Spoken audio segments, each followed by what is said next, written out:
పిల్లలు ఊరువాగు దాటుతాండ్రు అనుకునే రొల్లో గిది చూసి లే చిట్టి చేతులతోటి గట్టి కూలి పనులు చేయించుతున్నారు.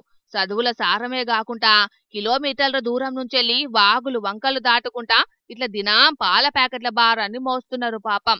ఖానాపూర్ మైనార్టీ హాస్టల్ సిబ్బంది పొలగాండ్ల చేత చేయించుతున్న ఉద్దార్కం గిది. పాల ప్యాకెట్లు మొయ్యనికే పొలగాండ్లను దోలుతున్నారంటే మరిగా హాస్టల్ సిబ్బంది ఏ గుడిగురం పనులు దోముతున్నారోనొల్లా, లేకుంటే ఈ కార్తీక మాసంలా ఏ పండ్ల రంగని పెండ్లికి పోయినరోనొల్లా పాపం. గీ పండ్లు పనోళ్ళు చెయ్యరా? ఏ సారు చెప్పిండు ఇట్లా చెయ్యమని మిమ్మల్ని అని అడిగితే ఇగో ఏమంటున్నారు అయినుండ్రి. సార్లుదేరా మరి ఏ సార్ చెప్పిండు మీకు తీసుకుపోమని? వాచ్మెన్ చెప్పిండా? మీ పెద్ద సార్ ఏమంటాడా మరి? మ్యారేజ్ అయిందా? ఇన్నారా? వాచ్మెన్ చెప్పిండట. వార్డన్ సార్కేమో మొన్ననే లగ్గమైందట. సారు పెండ్లి బిజీలుంటే వాచ్మెన్ ఆర్డర్ను తూచా తప్పకుండా వాటిస్తున్నారు అన్నట్టు. అంటే ఎవరు బిజీలా ఆళ్లే ఉన్నారు. అక్షరాలు దిద్దాల్సిన పొలగాండ్లేమో హమాలి కూలీల అవతారం ఎత్తిండ్రు. గిట్లున్నాయోల్లా మరి మన సర్కారు బడిల సక్కదనం.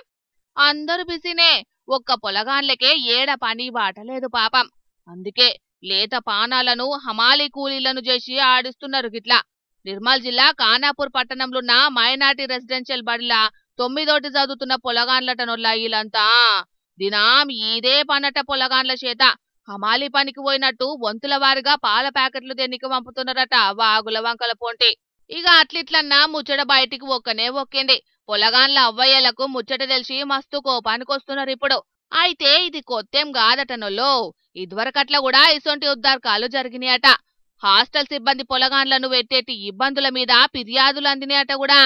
ఆయన గాని కుక్కతోక వంకరన్నట్టు మళ్ళా గదే వరుస. ఇగనన్న పెద్ద అధికారులు బాధ్యుల మీద చర్యలు తీసుకొని మళ్ళా ఇసొంటి జరగకుండా చూడాలని పొలగాండ్ల అవ్వయ్యలు మరీ కోరుతాండ్రు. మరిగా ఈత పన్న మారుతారో లేదో చూడాలనొల్లా ఇక.